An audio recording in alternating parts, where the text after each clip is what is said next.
So yun, mega love shoutout po Luzon, Visayas, and Republic of Mindanao, Province of China. So ngayon po mga kababayan, meron lang po akong reaksyonan patungkol nga dito kay Vice Ganda na grabe po ang tirada niya kay Vice President Sara Duterte. Kung papanood nyo po sa show niya, sa Showtime, no, sa ABS-CBN, ay hindi lang po isang beses, dalawang beses, kundi tatlo, apat na beses po niyang binibira itong si Sara Duterte. Bakit nga ba binibira ni Vice si Sara Duterte? Kasi ganito po ang kwento niyan. Una po, kung naalala nyo noon, habang tumatakbo si Rodrigo Roa Duterte or si Digong pagka-presidente, ay ginigis po ito ni Vice Ganda sa kanyang show na Gandang Gabi Vice. Pero kalaunan, nung nanalo itong si Digong, ay hinamon po ni Vice Ganda itong kaibigan ni Digong or tinuturing na kapatid ni Digong ang isang rapist, manyakis, human trafficker na si Kibuloy or Pastor Kibuloy ng KOGCD umano. So ngayon, si Kibuloy po ay nakakulong at hinamon nga ito ni Vice Ganda na apakayabang mo. Sige nga, ipahinto mo ang probinsyano. At ito na nga, sumagot na nga si Kibuloy. So kailan ang gusto mo, Vice? Kailan mo gusto mapasara ang network ninyo? 2 months? 3 months? 6 months? Antayin mo. Kapag hindi ka dumaan sa akin, hindi ka mapunta sa langit. Ayan, napunta siya sa kulungan. Di ba? So, yun nag-umpisa, napasara nga ang ABS-CBN. Ito namang si Vice Ganda, may kinikimkim na galit. Kasi nga, nawala ang kanilang show. Dahil yon sa yabang ni Kibuloy. Alam nyo naman po kung ano ang hiling ni Kibuloy ay tinutupad po ni Digong. Bakit? Malaki po kasi ang pera ni Kibuloy. At ni Digong na, hindi ko lang din alam kung magkano binigay ni Kibuloy. Kaya ito ang ABS-CBN ay napasara. At ito na nga, inumpisahan na ni Vice. Binira na ni Vice. Ito ang sabi ni Vice. Meron kasing isang contestant, no, sa Showtime na kung saan ini-interview ni Vice. At dito nga, naibigkas nga ang confidential funds na inuubos in 11 days. Grabe talaga si Vice bumira. So ito po, 8,000 lang pero talagang 10,000 yung binigay sa inyo para mas malaki sa'yo. May secret po talaga. Confidential din yung confidential din yung talent fee niya. Oo. Tapos mauubos mo rin in 11 days. Joke lang. Di ba? Napanood nyo naman po anong sabi ni Vice. Confidential po kasi yung talent fee niya. Kailangan hindi malalaman kung magkano. Tsaka inuubos lang din niya sa 11 days. So, which is ganun po ang nangyari kay Vice President Sara Duterte na ang confidential funds po ay naubos lang in 11 days. Ang 125 million. So, bukod doon, may isa pa. Ito, panoorin nyo po. Ang kilo ng bigas ay 50 pesos. Sige, ate, baka gusto mo. Kung ang kilo ng bigas ay 50 pesos. Kung ang kilo ng bigas, baboy, baboy, 300. 300. At ang kilo ng manok ay 280. At ang tubig ngayon ay 150 ang 1 litro. Kung ang kilo ng bigas, baboy, tubig, at ang kuryente, mga ganon-ganon. So, eto na po ang pinaka-the best part dyan. So, dito na siningit ni Vice. Magkano ang confidential fund? So yun, panood nyo po kung magkano ang confidential fund. Diba? So, doon pa lang po mga kababayan ay talaga namang talagang may tirada nga si Vice Ganda kay Vice President Sara Duterte. So, bakit nga ba napunta sa ganon?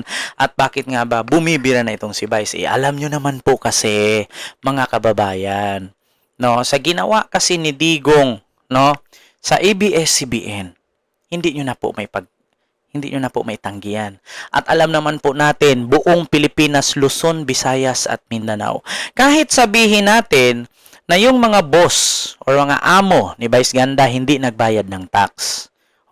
Sabihin natin, ilang taon silang hindi nakapagbayad, ilang taon silang ganito-ganyan. Dapat, syempre, hindi po kasalanan ng mga trabahante ng network yan. Diba? Inisip dapat ni Digong kung saan pulutin yung 11,000 na trabahante ng ABS-CBN or yung mga artista. 11,000 sila mahigit doon.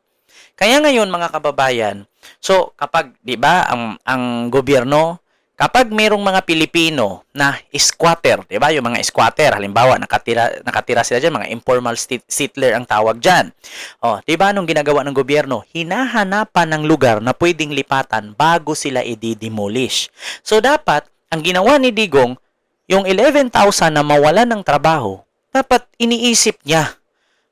Kung ipapasara man ang ABS-CBN, 'di ba? Dapat naghanap siya ng pwedeng lipatan nung 11,000 ka trabahante sa ABS-CBN. Pero anong ginawa ni Digong? Wala. Pasara lang. Tapos, ganun na. Actually, hindi po yun mahuhulog doon na tawag dito, hindi sa nakapagbayad ng tax. No? Meron kasing sariling interest si Digong na kung saan binulong ni Kibuloy. Bakit? Nag-umpisa kasi, napaka-imposible naman, na sabi ni Kibuloy, ako nga, kaya kong pahintuin yung lindol. Di ba? Pag sabi ko stop, umistop ang lindol. Di yung mga tauhan ni Kibuloy, amen, amen. Sorry. Inapanood ni Vice. Sabi ni Vice, pakayabang mo, sige nga, ipahinto mo ang probinsyano. Sabi ni Kibuloy, okay, kailan mo gusto, Vice? Next month? 2 months? 3 months? 4 months? Huwag mong isipin, Vice. Baka pati yung network mo, mapasara yan. Doon na nag-umpisa. Kaya nga po mga kababayan, si Kibuloy ang may kasalanan ng pagkasara ng ABS-CBN. Bakit? Ang gusto kasing mangyari ni Kibuloy, lahat ng tao doon makafocus sa SMNI niya, na Sunshine Media. Doon makafocus. So, yun po yung nangyari. So, syempre, si Kibuloy malapit kay Digong. At syempre, si Digong, presidente, bumulong ang demonyo na appointed son of God. So, nung bumulong, ayun, napasara ang ABS-CBN. So, ngayon, anong ginawa ni Vice? Nung eleksyon, sabi nga ni Vice, piliin ninyo yung presidente na hindi nagtatanggal ng prangkisa. Piliin ninyo ang iboto ninyo na ibalik ang prangkisa ng ABS-CBN. So, ngayon, nakakapagtaka lang kung bakit bumanat si Vice Ganda. Actually, hindi naman ako nagtaka kung bakit si Vice bumanat. Alam naman natin kung gaano si Vice kalapit kay Digong. Biruin nyo, na-interview nga ni Vice si Digong sa Gandang Gabi, Vice. Pero, hindi porket ganun, hanggang ganun na lang si Vice. Ano bang sabi ni Vice? Ako, hindi naman porket kaibigan kita. Ay, ganun-ganun na lang.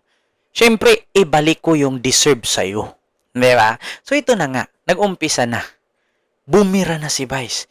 Nasaan ang confidential fund? Yung isa naman na contestant, tinanong niya, magkano ba talaga ang talent fee mo? Hindi po kasi pwedeng sabihin. Hindi talaga kasi confidential yun. Pero inuubos niya in 11 days. Diba? So, doon pa lang. Kahit sino naman po. Napiktuhan po kasi yung trabaho niya. Kasi dapat kasalanan po kasi ng mga bosses yan na hindi nagbabayad. Pero nakakapagtaka lang Sabihin natin hindi sila nagbayad. Kaya naman nilang bayaran. Bakit hindi tinanggap ni Digong yung ibabayad ng ABS-CBN kahit napaso na sila ng ilang taon? Kasi bulong ni Kibuloy yun. Ganun ka-powerful si demonyong Kibuloy. Di ba? Di ba ang sabi ng ABS-CBN, sige po, bayaran na po namin kung magkano man yan. Bumulong si Kibuloy. Hinamon ako niyan, kapatid na Rodrigo. Diggs, ito si Vice, hinamon mo naman ako, pinahiya ako dun sa show niya na, pakayabang mo naman, kaya mong ipahinto yung lindol, hinamon ko. Kailan mo gusto, Vice? Next month, second month, third month, ganun. Di na, pasara nga. Yun ang rason. Diba? Kaya huwag kayo maniwala na hindi nagbayad ng ilang taon, kaya napapaso. Kayang bayaran ng ABS-CBN yun. Kung ilang taon man yung hindi nagbayad ng tax. Pero, ang problema lang doon, hindi na nahilot-hilot ng ABS. Bakit? Kasi bumulong na si Kibuloy. So, yun na. Yan ang katotohanan. So, dito na lang po. Maraming salamat. And see you next vlog. God first. Thank you.